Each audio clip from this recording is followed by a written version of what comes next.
নির্বাচন নিয়ে দেশের রাজনৈতিক অঙ্গনে নতুন আলোচনা সৃষ্টি হয়েছে। নির্বাচন কবে অনুষ্ঠিত হবে এই প্রশ্নে সৃষ্টি হয়েছে ধোঁয়াশা ও মতবিভেদ। অন্তর্বর্তী সরকারের প্রধান উপদেষ্টা ডক্টর মোহাম্মদ ইউনূস ডিসেম্বর থেকে জুনের মধ্যে জাতীয় নির্বাচনের আশ্বাস দিলেও অধিকাংশ রাজনৈতিক দল তাতে আস্থা রাখতে পারছে না।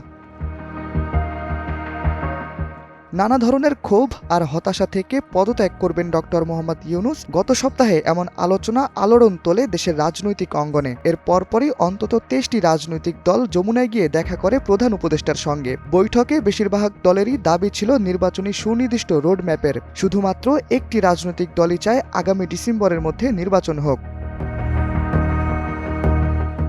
সম্প্রতি জাপানের টোকিওতে প্রধান উপদেষ্টার বক্তব্য নতুন করে আলোচনার জন্ম দিয়েছে, যার প্রতিক্রিয়া জানিয়েছে বিএনপি সহ অন্তত ৫০টি রাজনৈতিক দল। এর মধ্যে রয়েছে নাগরিক ঐক্য, বিপ্লবী ওয়ার্কার্স পার্টি, গণ অধিকার পরিষদ, সিপিপি, বাসদের মতো নিবন্ধিত রাজনৈতিক দল ও ১২টি দলীয় জোট। তারা মনে করে এবছরই নির্বাচন হওয়া উচিত।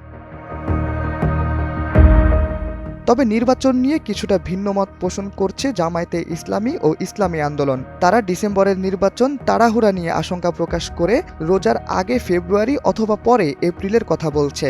ইসলামী আন্দোলনের মহাসচিব ইউনুস আহমদ বলেছেন, আগে ৩ মাসের মধ্যে সংস্কার ও বিচার দৃশ্যমান হোক, তারপর নির্বাচন হোক মার্চ বা এপ্রিলের দিকে। তবে জুলাই অভ্যুত্থানের পর জন্ম নেওয়া জাতীয় নাগরিক পার্টি বলছে, গণহত্যার বিচার ও সংস্কার শেষেই নির্বাচন চায় তারা।